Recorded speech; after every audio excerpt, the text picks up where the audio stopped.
নমস্কার বন্ধুরা, ভাগ্য বদলানো টিপস চ্যানেলের পক্ষ থেকে আন্তরিক শুভেচ্ছা অভিনন্দন। জানুয়ারি মাসের আজ 2 তারিখ মঙ্গলবার। এই মঙ্গলবারে পূজা অর্চনা করলে কি কি নিয়ম কানুন মানলে সুখ শান্তি সমৃদ্ধি বজায় থাকে, দেবদেবীর কৃপা লাভ হয়, আশীর্বাদ সে নিয়ে আলোচনা করব।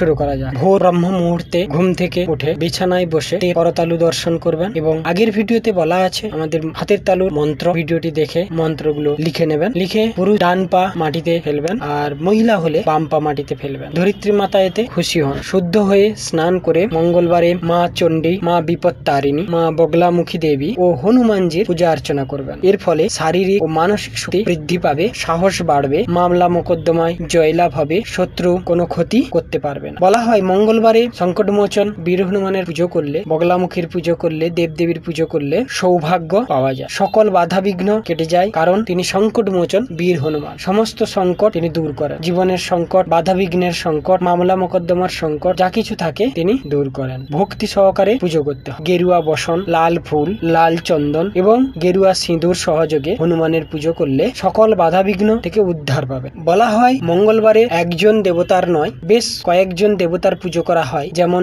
সিদ্ধিদাতা গণেশ, কালী, হনুমানজির তো পুজো করা হয়, মা বিপত্তারিণী, মঙ্গল চণ্ডী, মা বগলামুখী দেবীর আরাধনা করা হয়। এতে সুখ শান্তি সমৃদ্ধি বজায় থাকে। এই মঙ্গলবার হনুমান চল্লিশা পাঠ করবেন। হনুমান চল্লিশা পাঠ করার পরে মা বগলামুখীর মন্ত্র জপ করবেন। মন্ত্র খুবই কার্যকরী, খুবই পাওয়ারফুল মন্ত্র। ওং হ্লিং বগলামুখী সর্বদুষ্টানাং বাচং মুখং স্তম্ভয় জিভং কীলয় বুদ্ধিং বিনাশয় হ্লিং ওং স্বাহা। খুবই কার্যকরী মন্ত্র। এতে শত্রু কোনো ক্ষতি করতে পারে না। কার্যে বাধা বিঘ্ন থাকলে দূর হয়, কার্যে সফল পাওয়া যায়, সংসারে সুখ শান্তি সমৃদ্ধি বজায় থাকে। তো বন্ধুরা, আজ এই পর্যন্তই। মঙ্গলবারে কি কি পূজা অর্চনা করলে সুফল পাওয়া যায় তা নিয়ে আলোচনা করলাম। ভালো লাগলে লাইক, কমেন্ট, শেয়ার করবেন, সাবস্ক্রাইব করবেন, এতে আরো ভালো ভালো ভিডিও পাওয়া যাবে। নমস্কার।